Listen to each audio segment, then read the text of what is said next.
Naruto Uzumaki was 9 years old when he walked into the Hokage office. He carried 3 pieces of paper that should never have been in the hands of a child. He had not found them together. The first was an old public report about the night the Nine Tails attacked Konoha. Naruto had copied it from a memorial archive that Academy students were allowed to use for history lessons. The second had taken him nearly 4 months to find. A section of Konoha's civilian archive had suffered water damage years earlier. Boxes of damaged household records had been moved to an academy storage room, while clerks decided what could be restored. Naruto learned when the room was unlocked for inventory and slipped inside twice. He copied a half-ruined household sheet. It placed Minato Namikaze and Kushina Uzumaki at the same residence before the attack. A medical notation beside Kushina's name showed that she had entered protected leave shortly before Naruto's birth. The third came from the academy itself. Naruto waited until an administrator left her office. He transformed into a younger clerk he had seen carrying files. Then he copied the emergency page attached to his own student record. Most of the parental information had been sealed, but the page confirmed his birthday and recorded Uzumaki lineage as a medical concern. None of the papers proved everything by themselves. Together they pointed in one direction. Naruto placed the copies on Hiruzen Sarutobi's desk and asked one question. Why did Kushina Uzumaki disappear on the night I was born? Hiruzen did not answer immediately. That pause told Naruto more than any speech could have.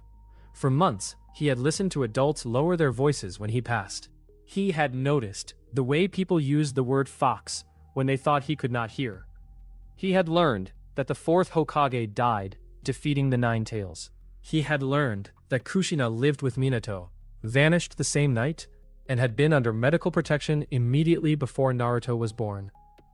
Almost every complete record concerning her final year had been sealed. Naruto had expected another lie. Instead, Hiruzen slowly removed the pipe from his mouth. He told Naruto that Kushina Uzumaki was his mother. Then he told him that Minato Namikaze, the 4th Hokage, was his father. Naruto stared at him without speaking. Hiruzen explained that both had died during the Nine Tails attack. Minato had sealed the beast into his newborn son because he believed Naruto could carry its power and one day master it. The truth had been hidden to protect Naruto from Minato's enemies and to stop foreign villages from learning too much about Konoha's Jinchuriki. It was a reasonable explanation.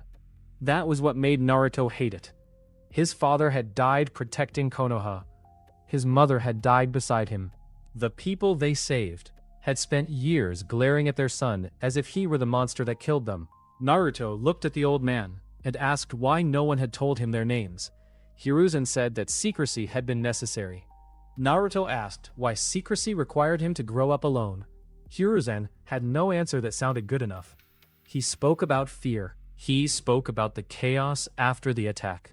He spoke about the danger of revealing Naruto's connection to the 4th. He reminded Naruto that he had personally made sure the boy had an apartment, money, food, and a place in the academy. Then he asked a final question.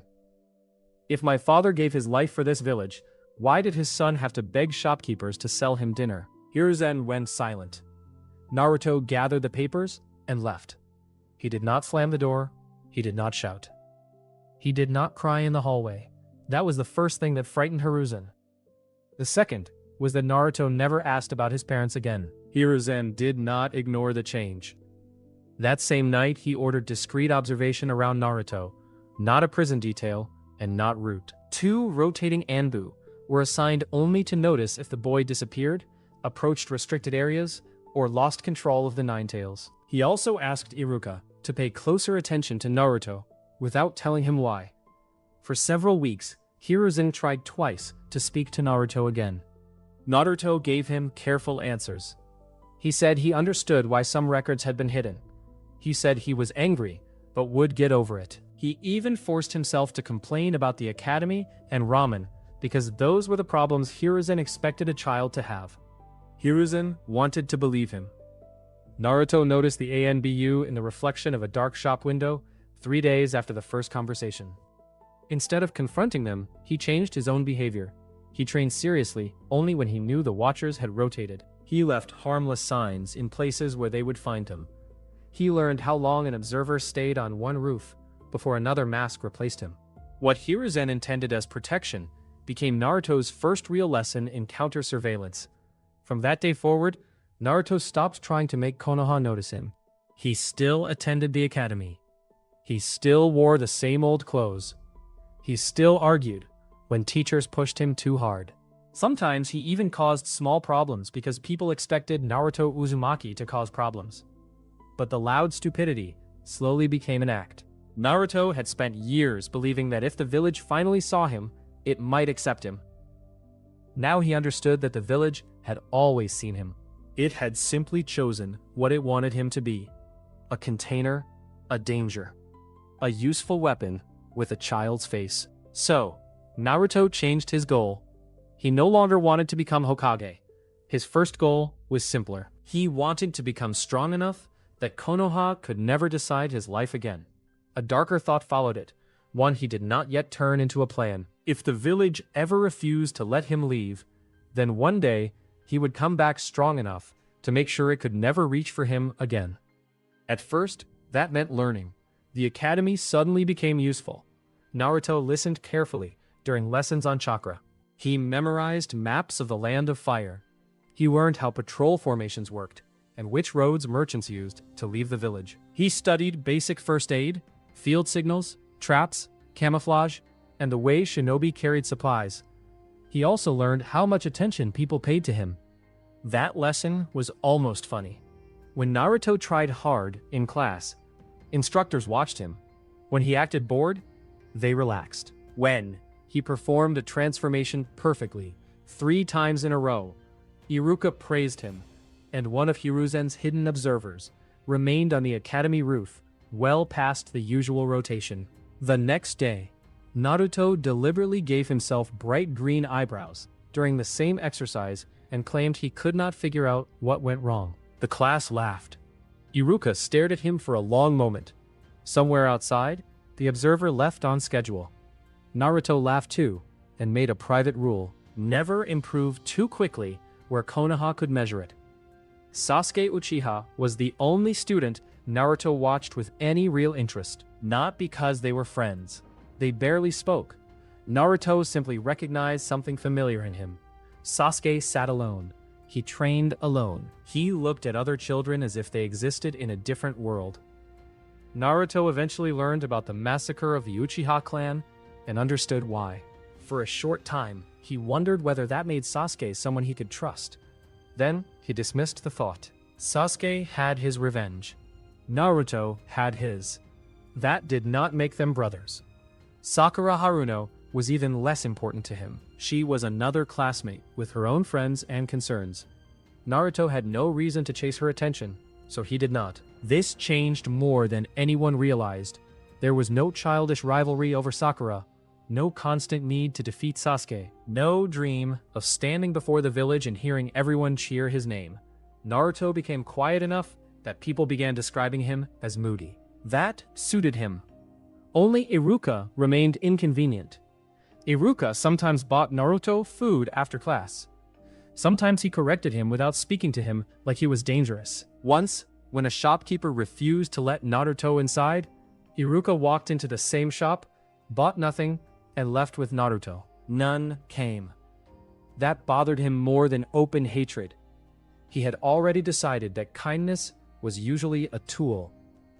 Iruka kept ruining the theory by asking for nothing. Naruto never let himself become close to him, but he stopped pretending that every person in Konoha was the same. That distinction mattered.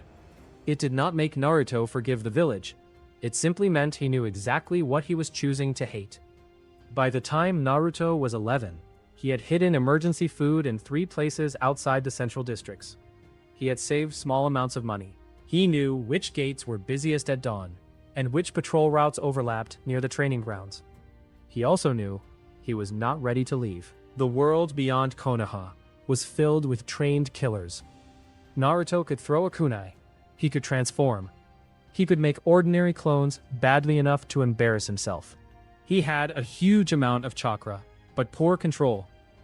If he ran now, he would not become free. He would become a missing child who died in a ditch. So he waited. Then Mizuki made a mistake.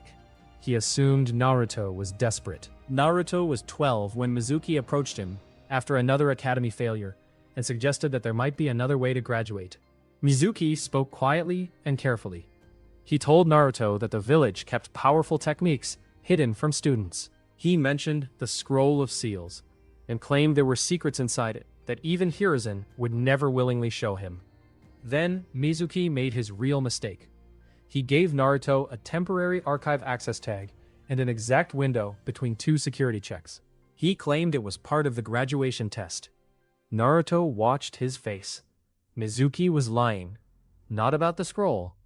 Not about the access tag either. A teacher could not casually possess something like that unless he had stolen it or arranged help inside the records office. Mizuki was lying about why he wanted Naruto to use it.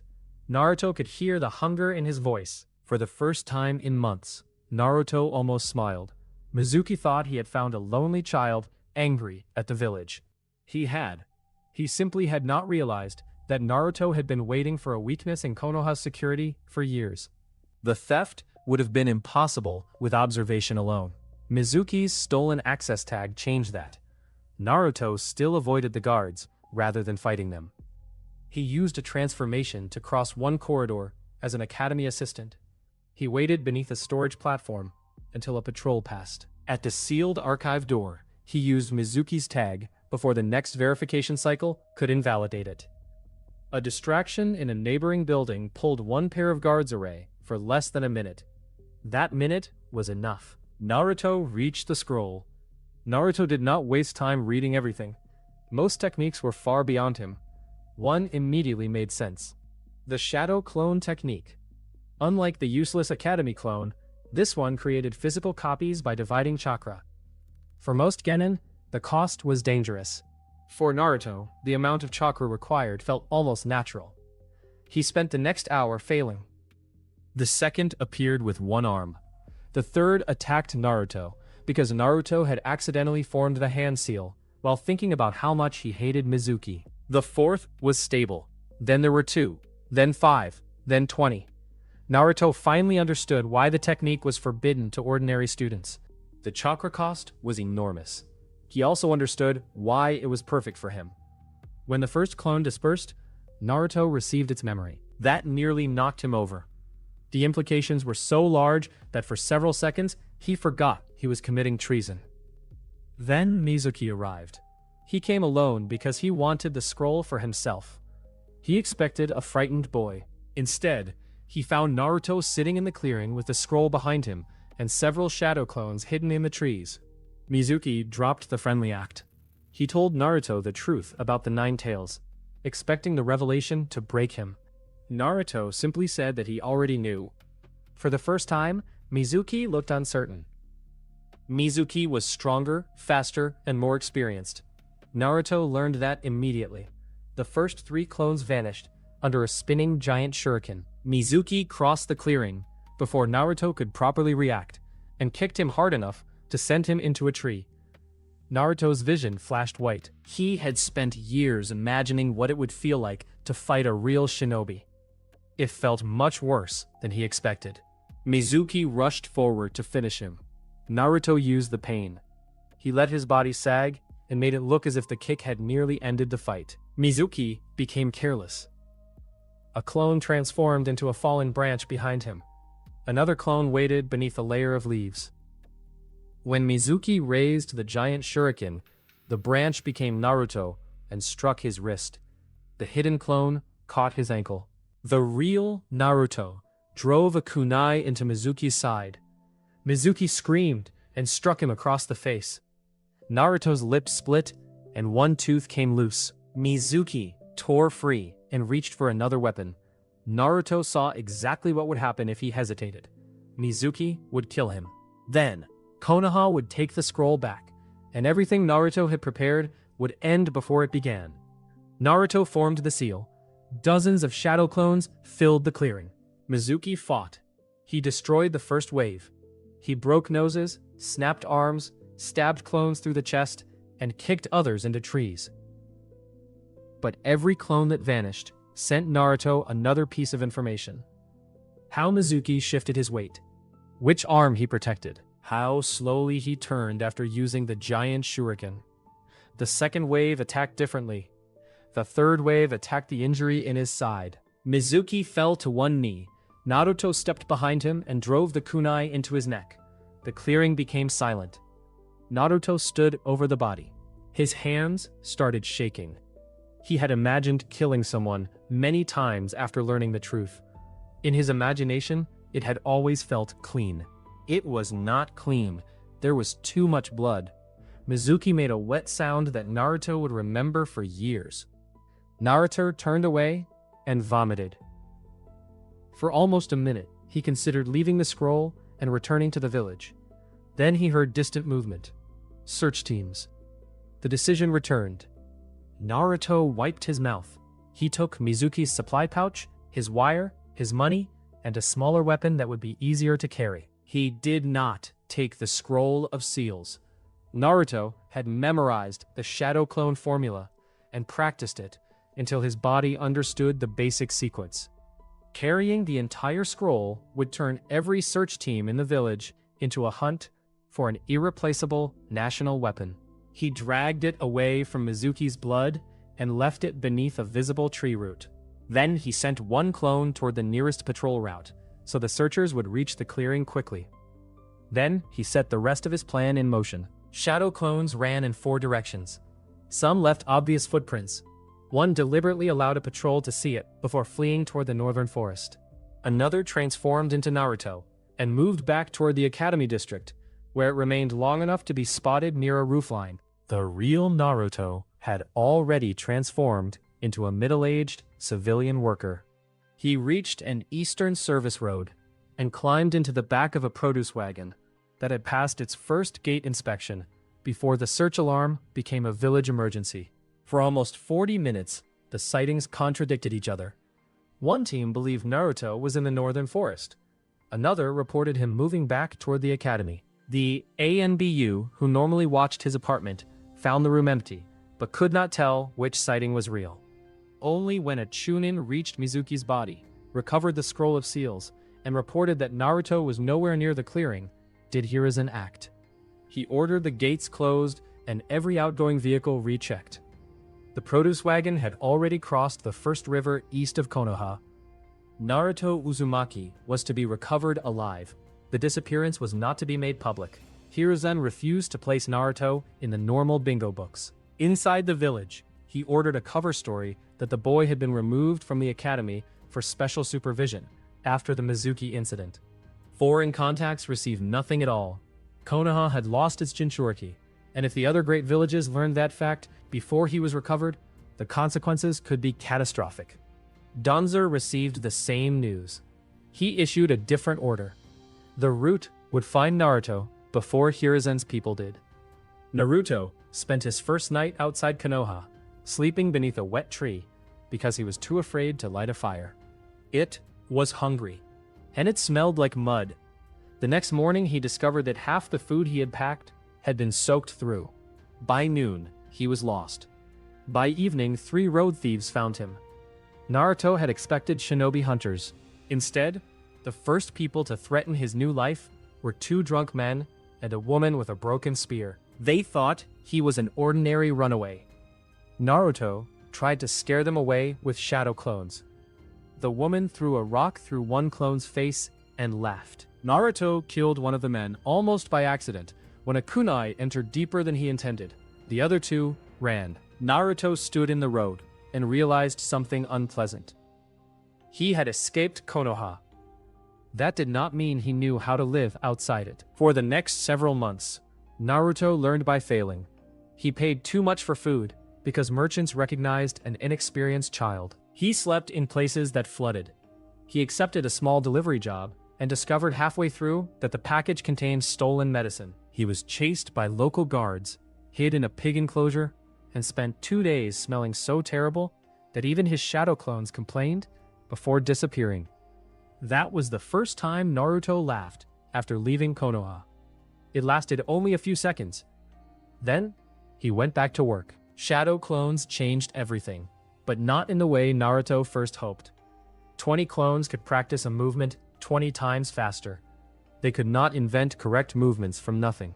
Naruto spent 3 days teaching himself a knife technique from a stolen manual, and only succeeded in teaching 20 copies of himself the same bad habit. He needed knowledge. That was how he met Gendo. Gendo was a former shinobi from a small country that no longer had a hidden village worth naming.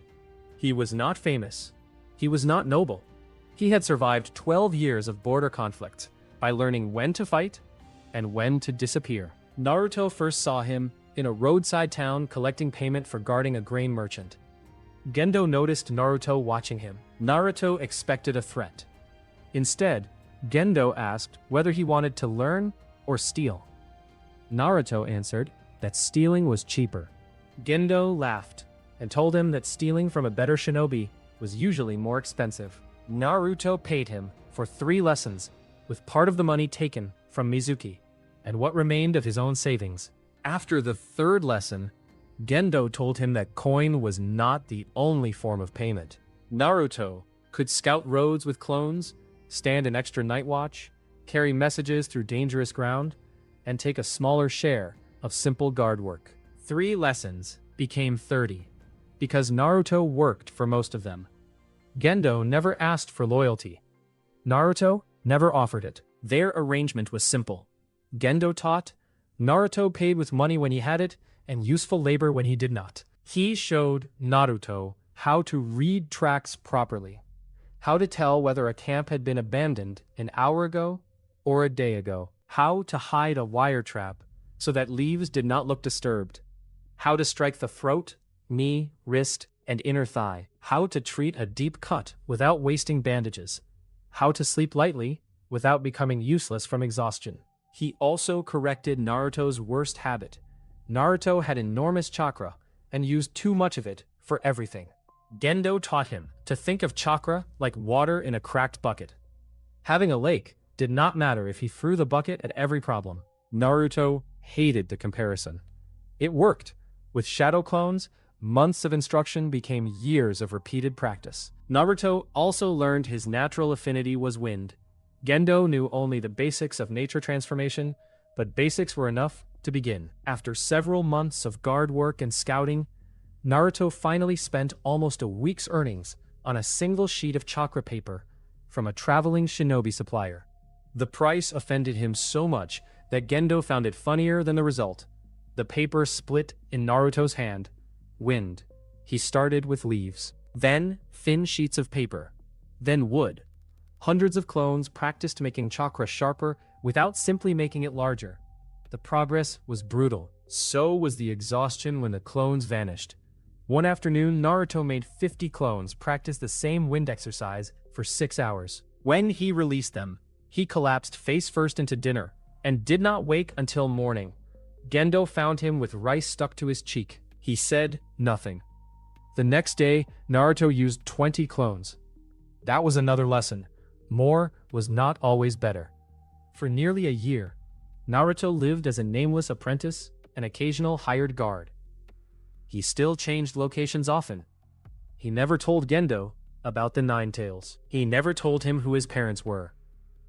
Gendo never asked why a 12-year-old had chakra reserves large enough to create dozens of physical clones. That should have warned Naruto. The betrayal came in winter. Naruto noticed that Gendo had started disappearing at night. Then, he noticed a stranger watching their inn.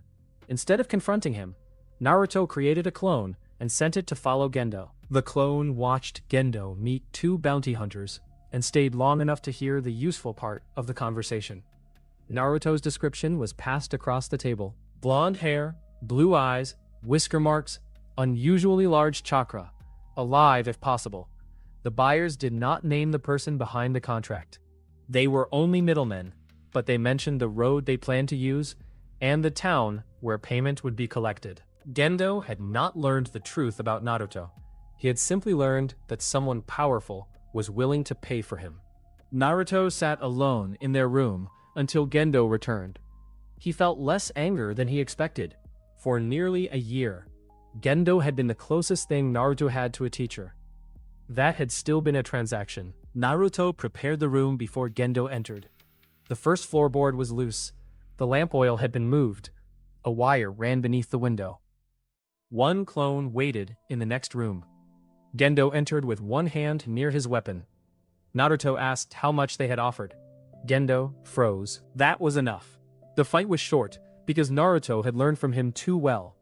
Gendo knew Naruto's habits. Naruto knew that he knew, so Naruto did everything wrong on purpose. He attacked too high to draw the expected counter. The counter moved Gendo's foot onto the loose floorboard. The board dropped. His balance shifted. The wire caught his ankle. Gendo cut it instantly, but the delay gave the hidden clone time to strike from behind. Gendo dispersed the clone and turned. Naruto's real wind-coated kunai entered beneath his ribs. Gendo looked down at the blade, then at Naruto. He almost seemed proud. Naruto hated that expression. He pulled the blade free. Gendo died on the floor. Naruto's hands did not shake this time. Before dawn, he packed and planted one of Gendo's old maps with a false route marked across it. He also paid an inn boy to remember that the blonde apprentice had asked about coaches traveling south. The two bounty hunters followed the lie the next morning. Naruto went north. After that, he stopped paying teachers for long periods. He learned in pieces: a week with a tracker, 3 days with a field medic, a stolen manual from a dead smuggler, a month observing a group of mercenaries from a distance. Sometimes he paid. Sometimes he traded information. Sometimes he took what he needed from people who tried to kill him. By 14, the child who had escaped Konoha was difficult to recognize even before he used a transformation. Naruto was still lean, but no longer underfed. His movements were quieter. His chakra control had improved enough that he no longer shattered tree bark every time he practiced climbing exercises. In towns, he rarely wore his real face. A brown-haired teenager, a tired courier, or an unremarkable farmhand could rent a room without starting rumors. He allowed the blonde hair and whisker marks to appear mainly when a disguise was no longer useful. Usually during fights, far from witnesses, his wind chakra became his most reliable weapon. He could run it along a kunai to increase the cutting edge. He could release short bursts to change the direction of thrown weapons. He could create compressed blades of air strong enough to cut flesh at several meters. He was not a master. He did not need to be. Naruto preferred techniques that were simple, fast, and lethal. He also started taking jobs. Bandit camps were useful because nobody cared when bandits disappeared. Guard work gave him access to roads and rumors. Bounty hunting paid better. Naruto never stayed under one name for long. Some people knew him as Kuro. Others knew only one of the ordinary faces he borrowed in towns. The more dangerous names came later, when Naruto became strong enough to stop hiding every time a fight began. Survivors called him the Fox Boy after seeing his whisker marks. A few called him the Yellow Ghost because witnesses often saw blonde hair for only a moment before shadow clones filled the area. Naruto hated that name because it reminded him too much of his father. He used it anyway because fear was useful. Naruto's absence changed Konoha even while he was far away. Hiruzen tightened border security and reduced the number of foreign shinobi allowed inside the village. A large public Chunin examination planned for that period was scaled back and moved under heavier restrictions. Hiruzen could not risk foreign intelligence discovering that the Nine-Tails Jinchuriki was missing. Foreign teams were watched more closely, and several hostile probes ended at the border before they could become larger crises. When Naruto's class graduated, the remaining students were reorganized into different squads.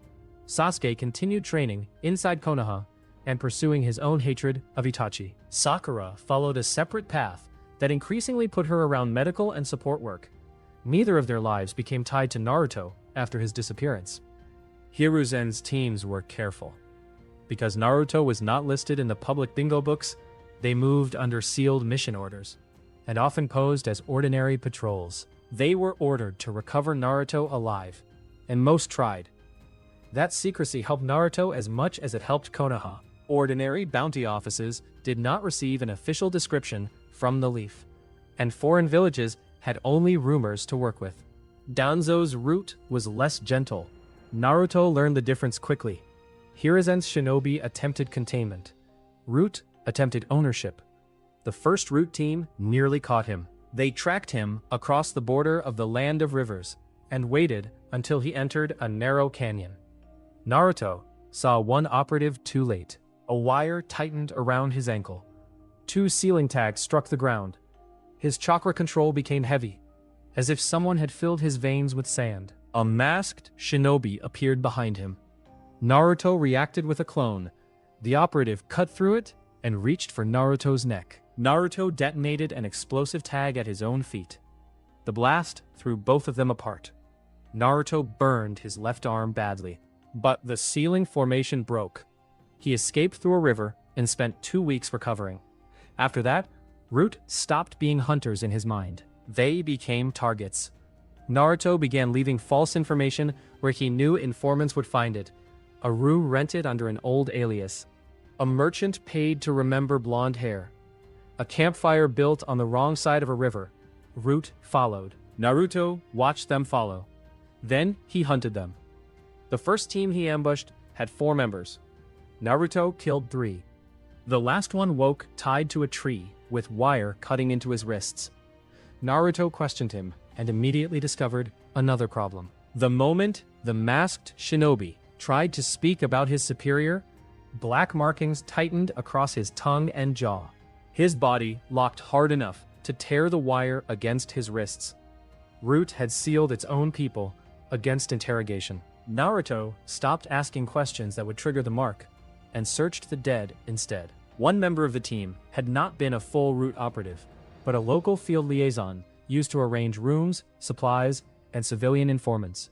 His ledger contained coded payments authorized by a Shimura office and several references to an organization called Root.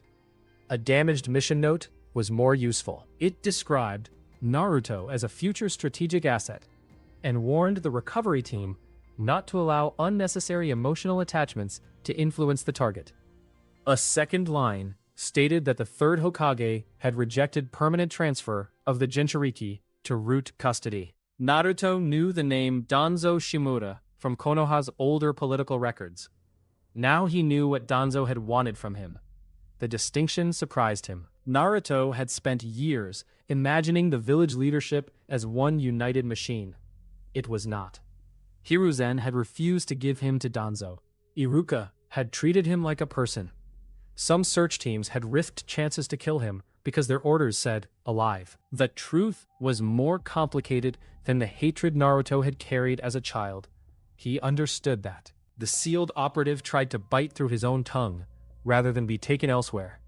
Naruto ended it quickly. Complexity did not erase what had happened.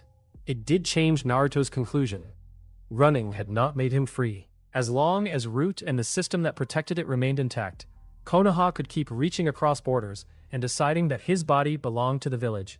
For the first time, the dark thought he had carried since childhood became an actual plan. One day, Naruto would return. He would not hunt every person who had ever looked at him badly.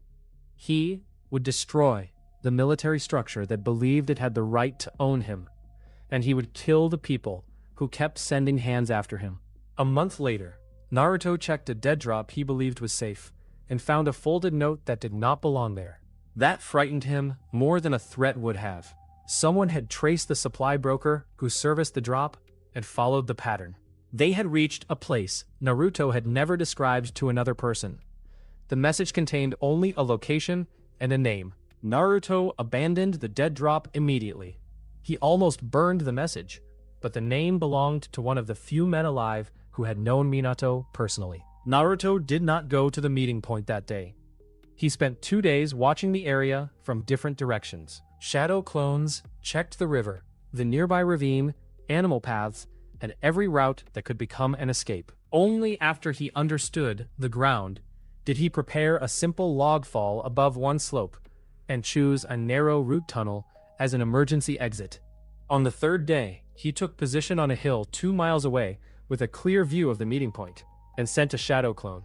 The white-haired man waiting beside the road looked ridiculous enough that Naruto almost wondered whether the legendary Sannin had been exaggerated. Jiraiya identified the clone immediately.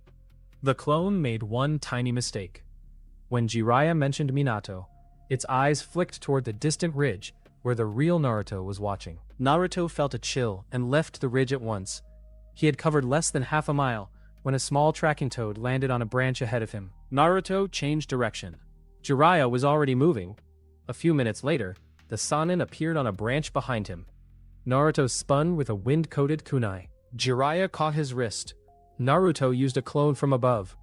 Jiraiya kicked it apart. 3 more clones attacked. None lasted more than a second. Naruto disengaged. For the first time in years, he understood exactly how far the top of the shinobi world stood above him. Jiraiya did not attack again. He told Naruto that he had known Minato, that he had been Minato's teacher. Naruto stared at him. The anger arrived slowly. He asked where Jiraiya had been, while Minato's son grew up alone.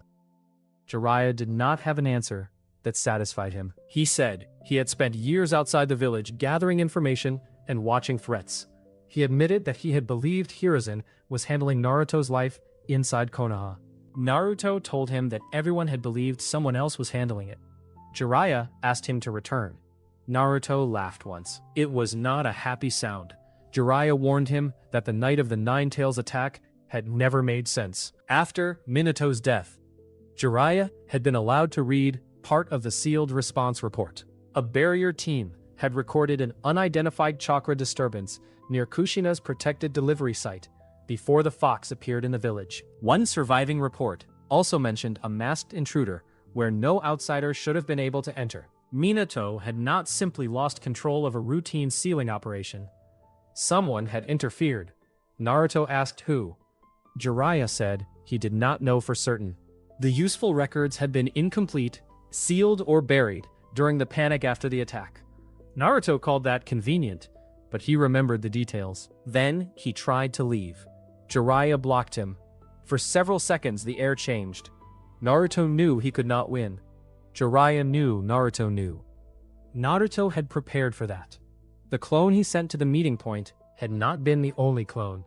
2 others had spent the conversation moving through the forest.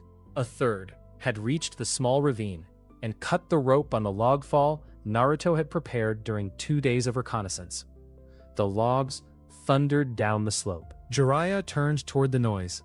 Naruto threw smoke bombs, transformed into one of his own clones, and sent 5 identical copies in different directions. Jiraiya caught 4. The 5th dispersed deliberately after reaching the river. By the time Jiraiya realized the real Naruto had never run with them, Naruto was already moving underground through a narrow animal tunnel beneath the roots of an old tree. It was not elegant. It worked. Jiraiya did not find him again that day. Naruto took the encounter seriously. If Jiraiya had wanted him dead, he would probably be dead. So Naruto trained harder, not louder, harder. He reduced the number of techniques he practiced and focused on what actually kept him alive. Shadow clones, wind chakra, movement, traps, information, killing quickly, avoiding fights he could not win. The Nine Tails remained the one power he refused to trust. Naruto had first entered the strange inner world of the seal during a fever when he was younger. He remembered the enormous eye behind bars. He remembered the hatred. Over the years, the fox occasionally spoke to him when he was injured or exhausted. Naruto ignored it. The beast had killed his parents. Whatever excuses Konoha deserved to lose, Naruto had not forgotten that fact. Everything changed during Danzo's largest capture attempt. Naruto was 15. Root had learned enough about his habits to stop chasing obvious trails. Instead, they predicted where he would need to go. A small border town had one supplier Naruto used for medical compounds. Root allowed the supplier to continue business normally for months. Then, they waited. Naruto entered the town before sunset. He noticed nothing unusual. That was the problem. At the supplier's back room, the walls exploded inward. 6 Root shinobi attacked at once. Two used binding wires. One flooded the floor with water to reduce movement. Another placed ceiling tags against the exits. The final two stayed back and controlled the formation. Half vanished almost immediately. The room was too small. Root had prepared for numbers. Naruto broke through a wall and reached the street. A ceiling chain struck his shoulder. His chakra lurched. He cut the chain with wind chakra. A blade entered his thigh. Naruto killed the attacker with a point-blank wind burst that opened the man's throat. Another operative struck him from behind. Naruto crashed through a market stall. People screamed and ran. Naruto forced himself up. He tried to create more clones. Only 4 appeared. The suppression seals were working. Root had finally built a cage designed for him. Naruto realized he was losing. The thought did not frighten him because of death. It frightened him because he knew what Danzo wanted. A controlled Jinchuriki. A weapon with the anger removed. Something behind the seal laughed. Kurama asked whether he still preferred death to borrowing power from a monster. He hated that it was right. He opened the door a little. Red chakra erupted around him. The root operatives hesitated. That hesitation killed one. Naruto moved faster than before and drove a chakra-coated fist into the man's chest. Bones broke. A second operative tried to trigger a ceiling tag. A red chakra arm smashed him into a wall. The others adapted quickly. They spread out and forced Naruto to chase. One used water to ground his footing. Another attacked from the blind side. Naruto's anger rose. So did Kurama's chakra. For one dangerous moment, Naruto stopped caring who was in front of him. The world became heat and teeth. Then he saw a civilian child hiding beneath a broken cart. Naruto froze. Not because he cared about being called a hero, because the child looked terrified of him. Exactly the way Konoha had always looked at him. Naruto forced the chakra down. Kurama snarled inside the seal. Naruto changed tactics. He used the red chakra only in short bursts. A burst to escape a binding line. Another to increase speed. Another to strengthen a wind strike. He stopped letting the fox decide how much power entered his body. The battle became slower, harder, but controlled.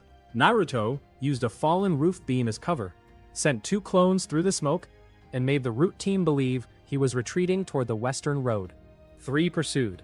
The real Naruto circled behind them. The first died from a wind blade across the neck. The second turned in time to block. But Naruto's clone grabbed his weapon arm. Naruto drove a knee into his stomach and finished him with a kunai. The last tried to flee and signal the remaining team. Naruto threw a shuriken. Wind chakra changed its path in the air. The weapon struck the man's calf. Naruto caught him before he could rise.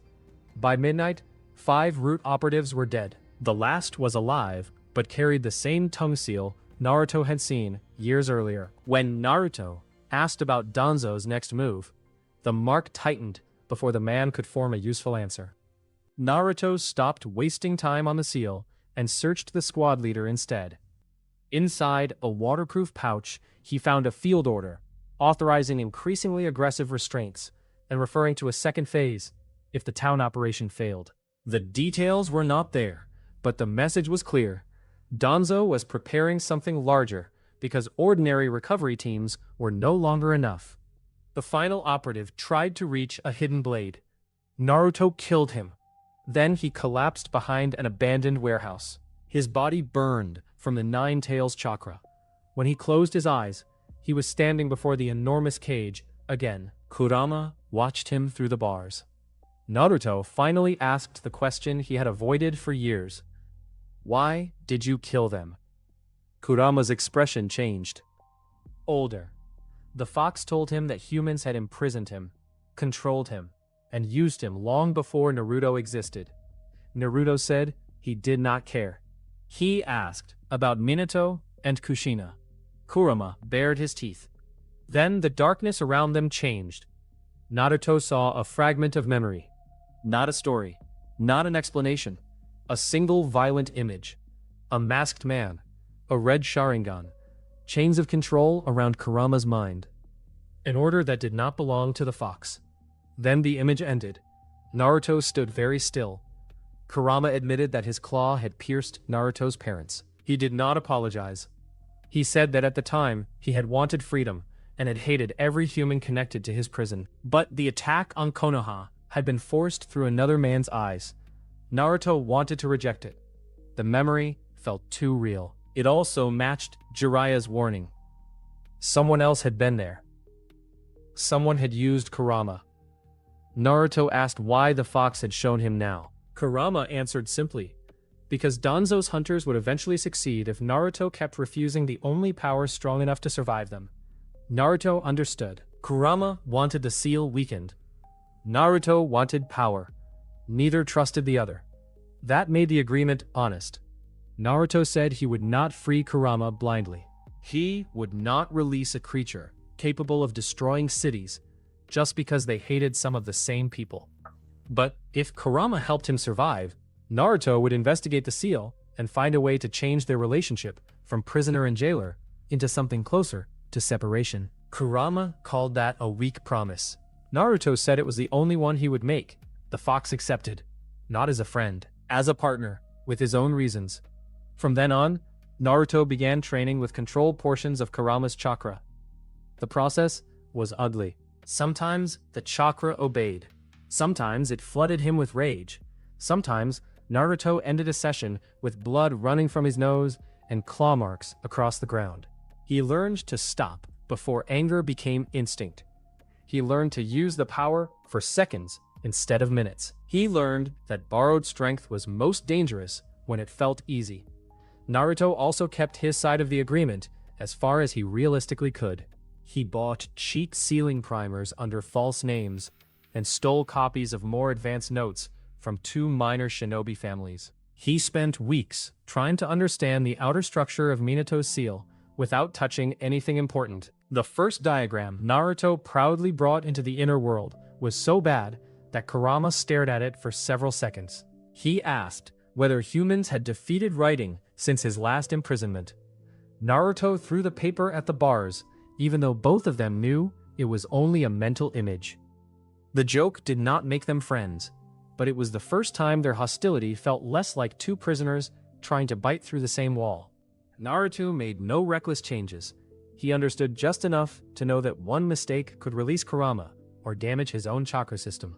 Instead, he collected material and promised that when he found someone or something capable of teaching him safely, he would continue. Kurama did not like the delay, but he could see the effort. Over the next year, the balance changed. Naruto no longer ran from ordinary chunin. He no longer avoided every jonin. When he chose the ground and understood the opponent, he could kill experienced shinobi. Small teams stopped being automatic death sentences.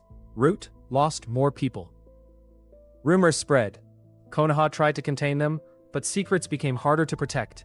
Each time a masked body was found with wind-cut wounds. At 16, Naruto intercepted a root courier carrying orders for several regional cells. The courier did not have a complete master plan. Danzo was too careful for that. What Naruto recovered were deployment fragments, rendezvous codes, supply requests for 4 sealing teams, and 1 repeated operation name, Operation Collar. Naruto compared the papers with years of stolen notes and reports. The pieces finally fit together. Root planned to spread false information about a high-value target in the Land of Rivers and draw Naruto toward a prepared valley. Multiple sealing teams would close around him while sensor units watched the exits. The casualty authorization was the clearest line in the packet. Root was willing to lose entire teams if that was what it took to put a collar back around Konoha's Jinchuriki. Naruto read the documents twice. Then he laughed. For years, he had moved from town to town because Konoha kept reaching for him. Every month brought another tracker, another informant, another root operative, another reminder that freedom existed only until the village decided otherwise.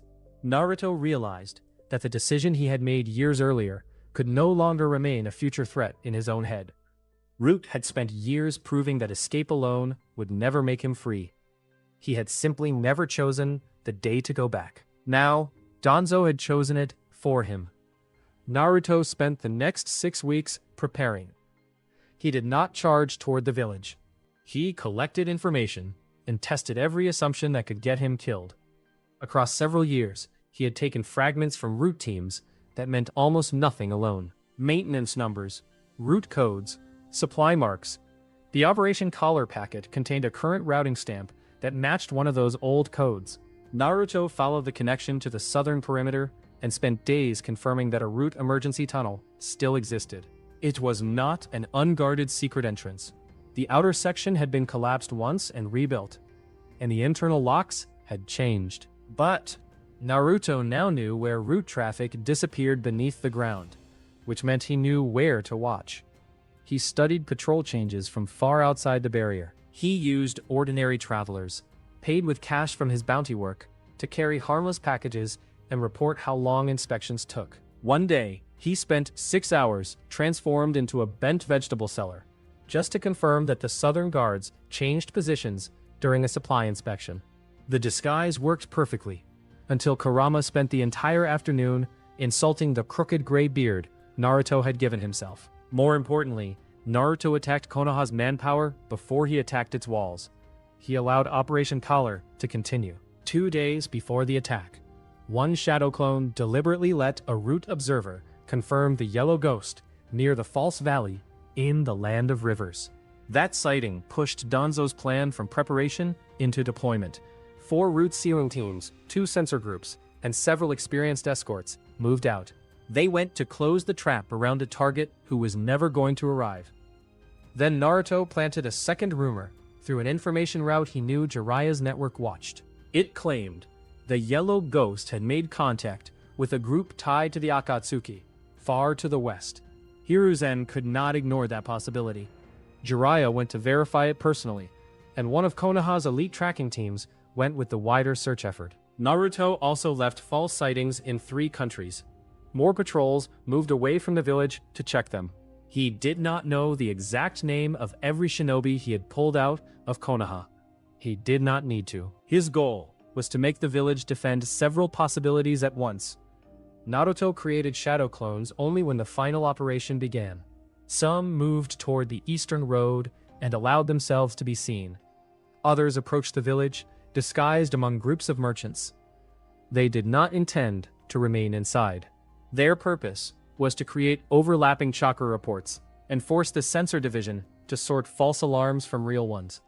The real Naruto reached the route tunnel before dawn. His first target was not the Hokage, it was Danzo. The underground complex had changed since the old route codes were made.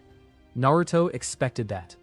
The entrance required a current route seal tag, and Naruto knew the tag taken from the Operation Collar courier would have been invalidated weeks ago. So, he did not use it.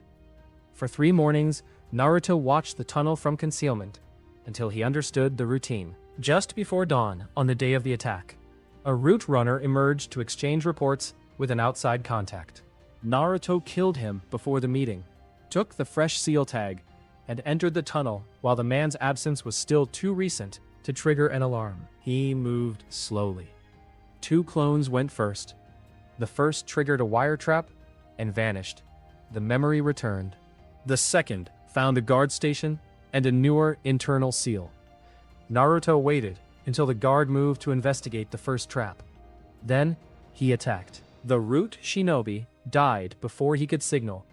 Naruto took the mask, the man's internal tag, and a small keyring marked with supply symbols. For almost 20 minutes, the infiltration worked. Then a sensor recognized his chakra. Alarms spread through the underground base. Naruto stopped hiding. Shadow clones filled the corridor. Route shinobi emerged from side passages.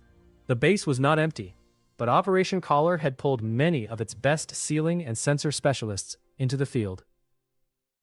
The people left behind were guards, handlers, reserves, and the operatives Danzo trusted to protect the center. The first battles were fast, because most of those individual guards were not equal to Naruto anymore. Naruto did not perform long exchanges with opponents he could overpower.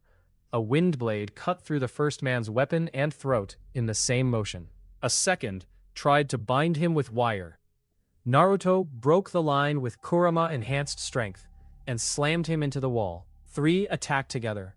Naruto sent 6 clones around the ceiling supports and collapsed part of the corridor behind them, separating the team. He killed them, one at a time.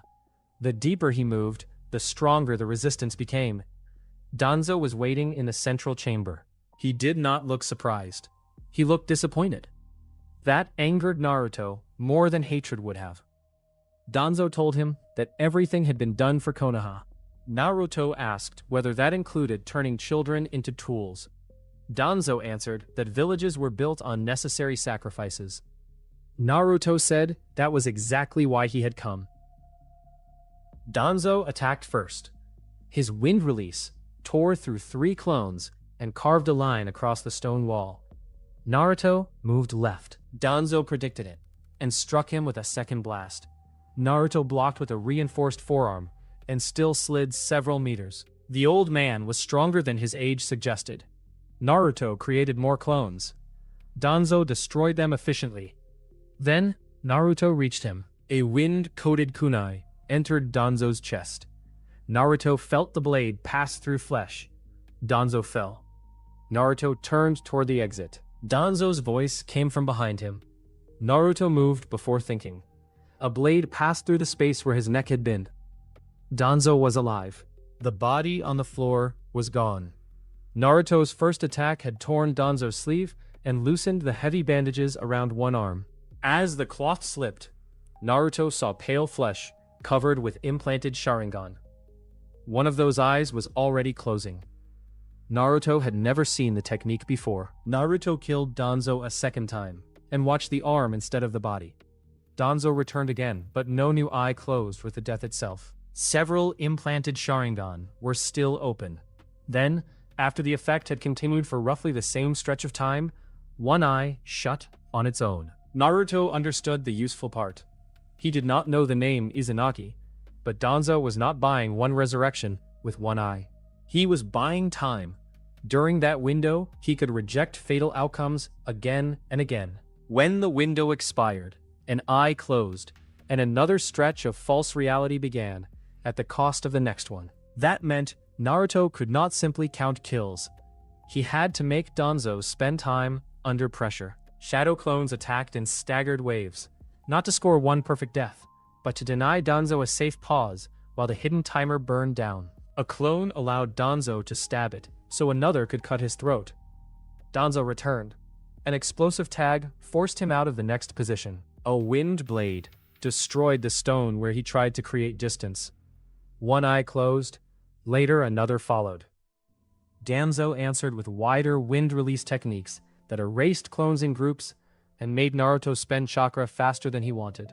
Naruto reduced the number of clones, increased the distance between attacks, and used the room itself as a trap whenever possible. During the fight, the bandages around Danzo's face tore loose enough to reveal the Sharingan beneath them. Danzo caught Naruto's eyes for an instant and used a brief genjutsu to blur his thoughts and freeze his body. Kurama felt the foreign chakra immediately and disrupted Naruto's flow from inside the seal. Naruto staggered back into himself, but Danzo's blade still cut his shoulder before he escaped. After that, Naruto stopped looking directly at Danzo's exposed eye. He watched the old man's shoulders, feet, and hands instead. By the time only one usable Sharingan remained on Danzo's arm, Naruto had learned the rhythm well enough to estimate when its final window was close to ending. He sent a clone directly at Danzo. Danzo killed it. A second attacked from the side. Danzo destroyed that one too. A third Naruto appeared above and released a compressed wind blade. Danzo rewrote the fatal hit and reappeared behind him. The Naruto above dispersed. A clone. The last eye on Danzo's arm bled and closed. The final window had ended. The real Naruto had been waiting behind the broken central pillar for that exact moment. His kunai entered Danzo's heart from the back. This time there was no active Izanagi left to reject the wound. Danzo collapsed. Naruto held him upright for one moment and said nothing. Then he pulled the blade free. The man who had spent years trying to turn him into a weapon died in the underground room he had used to shape other children. Naruto did not feel relief, only completion. He also did not leave immediately. During 6 weeks of reconnaissance, Naruto had identified 3 places where underground routes approached Konoha's military infrastructure. He had never possessed enough explosives to damage them from outside. Danzo's own supply rooms solved that problem.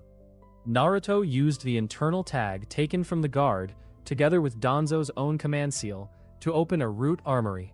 His clones carried out explosive tags, lamp oil, wire, and demolition charges intended for covert operations. They were not sent across the entire village.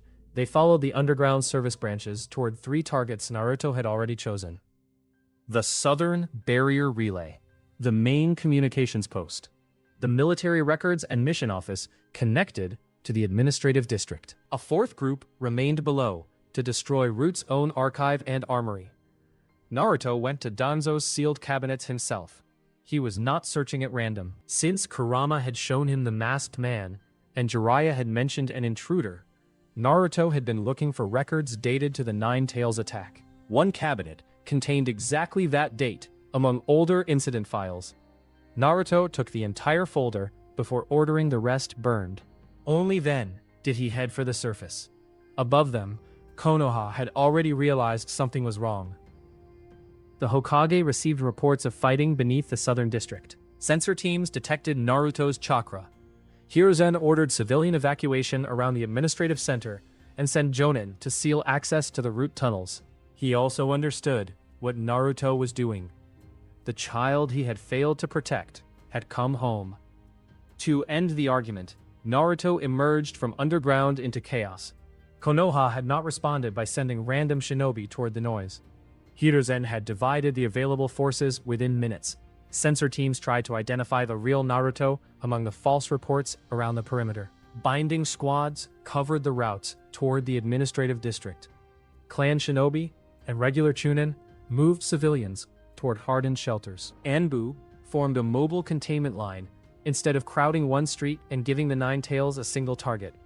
The problem was that the village was already missing many of the specialists best suited to fight Naruto. Operation Collar had pulled sealing teams, sensors, and experienced escorts out of the village. Jiraiya was far to the west, following the Akatsuki rumor Naruto had planted. Other patrols were still chasing sightings that had never been real. Hiruzen understood the trap as soon as the reports came together. Naruto had not attacked Konoha at full strength. He had first convinced Konoha to spend its strength somewhere else. Shinobi still filled the rooftops. Civilians were moving away under escort. Alarm bells rang across the village. For a moment, Naruto stood in the street and looked at Konoha. It was smaller than he remembered. As a child, the walls had seemed enormous. The Hokage monument had seemed like the face of the whole world. Now he saw buildings, roads, defensive positions, targets. He also saw terrified civilians. Some were children. Naruto had not come to hunt them, and he had not come to save them. If they cleared his path, he let them go. If Konoha's defenders turned their streets into a battlefield, Naruto accepted that people could still be caught in it. A squad of shinobi landed ahead of him. 2 familiar faces reached the same street from different assignments. Sakura Haruno came with a medical escort that had just cleared civilians from the southern blocks. Sasuke Uchiha arrived from an eastern response squad after one of Naruto's perimeter clones disappeared. They belonged to different squads. They were simply 2 Konoha shinobi whose routes crossed at the wrong moment. Naruto had not seen either of them since the academy. Sasuke looked at him without recognition at first. Then his Sharingan narrowed. Naruto remembered the quiet boy at the window. Nothing more. Sakura ordered him to surrender. Naruto kept walking. Sasuke attacked. He was fast, much faster than the academy child Naruto remembered. His Sharingan tracked Naruto's shoulders and hands as he closed the distance behind a spread of shuriken and a burst of Uchiha fire. Naruto understood immediately that this was not an opponent to ignore. But Sasuke did not know how Naruto fought. He expected a duel. Naruto gave him a problem. 4 clones attacked from different angles. Sasuke destroyed 2 with fire and cut through a third. The fourth threw a kunai. Sasuke avoided it and rushed the real Naruto. The kunai changed direction behind him, wind chakra. Sasuke twisted just enough to avoid a fatal hit. The weapon cut his side. Naruto met him with a reinforced punch. Sasuke blocked and was thrown through a wooden wall. Naruto did not follow. Sasuke was not the target. Sakura moved to intercept. Naruto sent 2 clones. She destroyed one with a precise kunai strike and forced the other back with an explosive tag. Naruto almost respected the timing. The second clone threw a smoke bomb. By the time the smoke cleared, Naruto was already moving toward the administrative district. Sasuke dragged himself from the broken building, furious. Naruto did not look back. The difference between them was simple. Sasuke wanted a fight. Naruto wanted Konoha. The next defensive line was more serious. A binding squad tried to slow Naruto from the rooftops, while 2 Jonin controlled the street and a censor called positions from behind them. They were not fighting to win a duel. They were trying to keep Naruto in one place until more containment teams could arrive. Naruto used more chakra. Kurama's red energy appeared around his arms and shoulders. The first Jonin tested him with fire. Naruto sent clones through the flames, accepting their destruction to hide his angle of attack. A wind blade crossed the man's chest. The binding squad caught 2 clones and nearly caught the real Naruto on the 3rd attempt. Naruto let a chakra arm take the restraint instead and pulled one shinobi off balance. He used the opening to break through the side of the formation rather than stay and kill everyone. Another Jonin attacked from above. Naruto caught the weapon with a chakra arm and threw him into a roof. The censor called for the line to fall back and reform closer to the command district. Smart. Naruto did not chase. His goal was not to clear every street. It was to reach the center before Konoha could rebuild the net around him. He kept moving. That was when Iruka stepped into the road. Naruto stopped. Of everyone in the village, Iruka was the only person he had hoped not to see. Iruka looked older, more tired. He held a kunai, but not like someone eager to use it. Naruto remembered bowls of ramen, a shopkeeper being silently abandoned, a teacher who had occasionally treated him like a difficult child instead of a loaded weapon. Iruka asked him to stop. Naruto looked past him. Evacuation teams were moving civilians toward the northern shelter routes. Naruto told him to move. Iruka refused. For several seconds, neither moved. Then Naruto disappeared. Iruka raised the kunai. Naruto struck the flat of his hand against Iruka's wrist, broke his balance, and drove a knee into his stomach. Naruto caught him before he hit the ground. He struck a pressure point at the side of Iruka's neck and lowered him beside the wall. Iruka was alive. Naruto continued walking. He did not spare him because Konoha deserved mercy. He spared him because Iruka had never been the target. That distinction was the last piece of the child Naruto had once been. Before Naruto reached the center, the first of his underground demolition teams completed its work. The southern barrier relay exploded. Seconds later, the main communications post lost its lower supports and collapsed into its own courtyard. Root's underground armory went up beneath the southern district, sealing several of the passages Naruto had used. Konoha did not become defenseless, but it became slower. Orders that had moved through one command network now had to travel by runners and local signals. Sensor reports stopped reaching every squad at the same time. Hiruzen reacted by making the choice Naruto had expected from him. He ordered the major defensive groups not to mass around the Jinchuriki in the crowded center. Their priority became civilian shelters, fire control, and preventing Naruto's clones from reaching the remaining barrier and mission facilities. If dozens of elite shinobi forced the Nine Tails fully out in the middle of Konoha, the village could lose far more than a Hokage. 4 Anbu initially remained with Hiruzen at the center. He sent 2 toward the mission office when a demolition alarm sounded. The other 2 reinforced the civilian shelter route after a fire crossed into a residential block. Hiruzen understood what that choice meant. Naruto was coming for him personally, and surrounding the boy with more bodies would only turn the center of Konoha into a larger battlefield. Hiruzen kept the center himself. At the administrative district, the old Hokage stood on the roof, with Enma beside him. Naruto climbed onto the opposite roof. For the first time since he was 9, they faced each other without a desk between them. Hiruzen did not ask why. He already knew.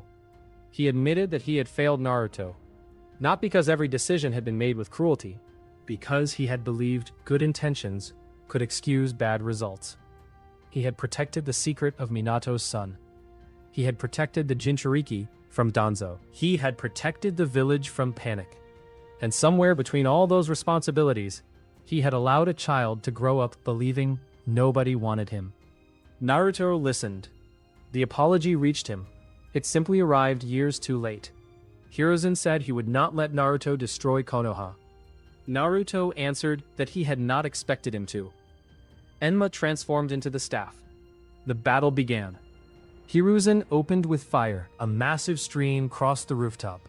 Naruto used clones as moving shields, not to block the flames, but to force Hiruzen to adjust his aim. He jumped to the next building. Hiruzen followed with earth spears that shattered the roof where Naruto landed. Naruto was forced into the street. Enma struck. Naruto blocked with both arms, reinforced by Kurama's chakra. The impact cracked the ground and numbed his hands. Hiruzen was old. He was still the Hokage. Naruto created 20 clones. Hiruzen used a wide earth wall to divide them, then attacked the smaller groups one at a time. Fire removed 5. Enma removed 6 more. A water technique swept another 4 into an alley. Naruto learned from every destroyed clone. Hiruzen did not overcommit. He watched Naruto's hands. He expected traps. Naruto smiled slightly. That meant the old man understood him. The next wave of clones attacked badly, on purpose. Too direct, too obvious. Hiruzen destroyed them. One clone allowed Enma to strike it through the chest. As it vanished, it wrapped wire around the staff.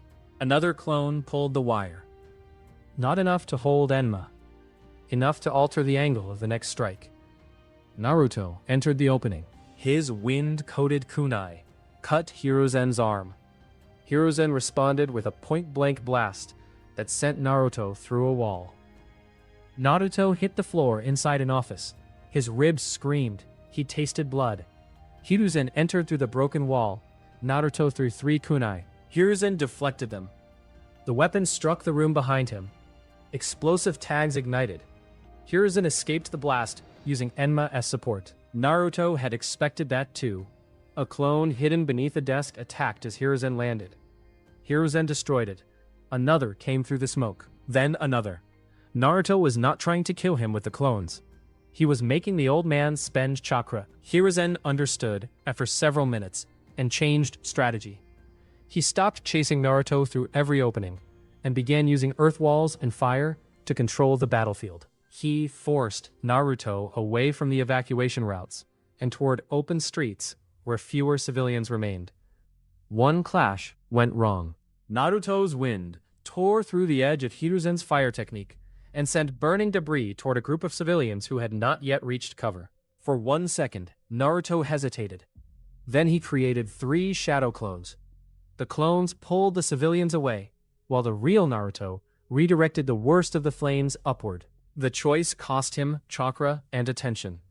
Hiruzen attacked the opening because the battle did not allow him to waste it. Enma struck Naruto across the chest. Naruto flew through another wall. Kurama laughed inside the seal. Naruto understood something he disliked. He did not want to save Konoha. But he was still not comfortable watching children burn in front of him. Hiruzen had seen that too. He did not deliberately target the civilians again. He simply knew, now that some part of Naruto could still hesitate. Naruto hated that the old man was right. After that, Naruto ordered several clones to move ahead of the battle and clear any remaining civilians from the streets he intended to use. The real Naruto attacked. Hiruzen barely avoided a wind blade. Naruto increased Kurama's chakra. Red energy spread across his body. His speed increased. So did the strain. Kurama warned him from inside the seal that the morning had already cost too much. Naruto had fought through root, forced Danzo through repeated Izanagi cycles, maintained reconnaissance clones, and taken several direct hits. The fox could push more chakra into him, but if Naruto kept drawing at that rate, his control would fail before his body did. Naruto reduced the number of active clones and saved the remaining burst for moments that mattered. Hiruzen used earth to break the street into uneven ground. Naruto stumbled for half a step. Enma came down. Naruto caught the staff with a chakra arm. The ground beneath him shattered. He held. For the first time, Hiruzen's expression changed. Naruto pulled. Enma resisted. A shadow clone attacked Hiruzen from behind. Hiruzen released the staff and turned. The clone vanished under his strike. The real Naruto was already there. His fist hit Hiruzen's ribs. The old man rolled with the blow instead of taking it directly, but the impact still threw him across the street. Hiruzen rose slowly. Blood darkened his robe. Naruto's own breathing was rough. This was not Mizuki, not a root operative, not an ordinary jonin. Hiruzen had decades of experience and an answer for almost everything Naruto tried, so Naruto stopped trying to surprise him with something new. He used what had worked his entire life. Repetition with changing information. 10 clones attacked. Hiruzen destroyed them. He learned which side Hiruzen's injured ribs protected. 10 more attacked. Hiruzen changed his stance. Naruto learned the adjustment. 5 clones attacked from range. 3 from above. 2 stayed hidden. Hiruzen destroyed 8. The last 2 waited. The real Naruto moved only when Hiruzen finally committed to a heavy strike with Enma. One hidden clone transformed into a broken roof tile and appeared beneath Hiruzen's foot. Hiruzen sensed the chakra a fraction too late. The clone grabbed his ankle. Hiruzen destroyed it instantly, but the delay was enough. Naruto crossed the distance. Hiruzen blocked the first kunai. The second was a clone transformed into a weapon. It returned to human form inside Hiruzen's guard and seized his arm. Hiruzen broke the clone. Naruto's real hand was already against his chest. Compressed wind chakra erupted. Hiruzen was thrown backward. He struck the base of the Hokage building and slid to the ground. For a moment, Naruto thought it was over. Hiruzen stood again. Enma returned to his side. The old Hokage looked toward the monument above the village, then toward Naruto. Naruto saw no hatred in his face. That almost made it worse. Hiruzen moved. Naruto moved too. The final exchange was simple. Hiruzen attacked with Enma from the right. Naruto allowed the staff to strike his shoulder. Bone cracked. He accepted the injury to get inside the weapon's reach. Hiruzen saw the trade too late. Naruto drove the wind-coated kunai beneath Hiruzen's ribs and into his heart. The old man's body went still. Naruto held him for 1 second, then lowered him to the ground. Hiruzen Sarutobi died looking at the child he had once tried to protect. Naruto felt nothing triumphant. No sudden peace. No voice of his parents telling him he had done the right thing. Only silence. The village was still fighting around him. So Naruto finished what he came to do. The demolition teams Naruto had armed inside Root finished the remaining targets. He had never possessed enough equipment to mine half of Konoha from outside. Danzo had unknowingly supplied the operation with his own explosives, oil, and underground access. The clones had avoided civilian shelters and residential blocks. They had not avoided collateral damage around the military sites. The first explosions had already taken the southern barrier relay and communications post. Now charges destroyed Root's archive and armory, wrecked the mission records office, and broke the reinforced foundation beneath a southern emergency gate connected to Root's service route. Part of that wall section collapsed outward. The historical files Naruto wanted about the Nine Tails attack were already in his possession. What burned were active mission records, command documents, and the systems Konoha needed to function as a military village. Shinobi tried to contain the fires and protect the remaining stores. Naruto's surviving clones interfered only where defenders were trying to restore command or reach him. He did not stay for pointless battles. Anyone too weak to stop him was ignored. Anyone strong enough to interfere was put down or forced away as quickly as possible. Some survived. Many did not. By sunset, Konoha still existed on the map. Most civilians were alive. Entire residential districts remained standing. The clans still had fighters, homes, and leadership. But Konoha no longer functioned as the great hidden village it had been that morning. Its Hokage was dead. Danzo was dead. Root was destroyed. The main communications network was crippled. The mission and command records needed to coordinate outside operations were burning. The southern barrier relay was gone, and one emergency wall section had collapsed. Dozens of shinobi were dead, and far more were wounded. Many of the village's best anti-Jinchuriki specialists were still hours or days away, because Naruto had lured them out before the attack. The surviving command structure could rebuild eventually, but not that night, and not while fires, casualties, and frightened civilians filled the village. For the first time since its founding, Konoha could not act like a great military power. The survivors were too busy keeping the village alive to pursue Naruto. He walked toward the Hokage monument as smoke covered the sky. No one stopped him. Naruto climbed until he stood above the village. Years earlier, he had stood below those stone faces and wondered why the people beneath them hated him. Now one of the faces was cracked. Another had lost half its jaw from an explosion. The administrative district burned below. Naruto looked at the destruction and waited for satisfaction. It came, but it was smaller than he expected. He had spent 7 years imagining this moment. He had thought revenge would feel like a door opening. Instead, it felt like a room becoming empty. Kurama spoke from inside the seal. He asked whether it had been worth it. Naruto answered that Konoha would never own him again. That was enough. He left before night. There was no victory speech and no final demand for recognition. Naruto had never come for applause. 6 days later, after moving in short stages, Naruto reached an abandoned hunting cabin beyond the western border of the Land of Fire. He had hidden twice while search parties passed the roads behind him. He cleaned his wounds. His shoulder was fractured. Several ribs were damaged. Kurama's chakra had accelerated some healing, but not enough to make travel easy or make Naruto invincible. Naruto slept for almost 14 hours. When he woke, he finally opened the folder he had deliberately taken from Danzo's sealed cabinet before burning Root. It was marked with the date of the Nine Tails attack. Naruto read it once, then again. Several witnesses had reported an unknown masked shinobi moving near the village that night. One classified statement mentioned a Sharingan. Another described abnormal control over the Nine Tails. Danzo's conclusion had been uncertain. Possible surviving Uchiha operative. Identity unknown. Naruto's hand tightened around the page. He remembered Kurama's memory. The red eye, the mask, the feeling of control. For the first time, the man from that night was no longer just a possibility. He had existed. Someone had released the Nine Tails. Someone had controlled Kurama.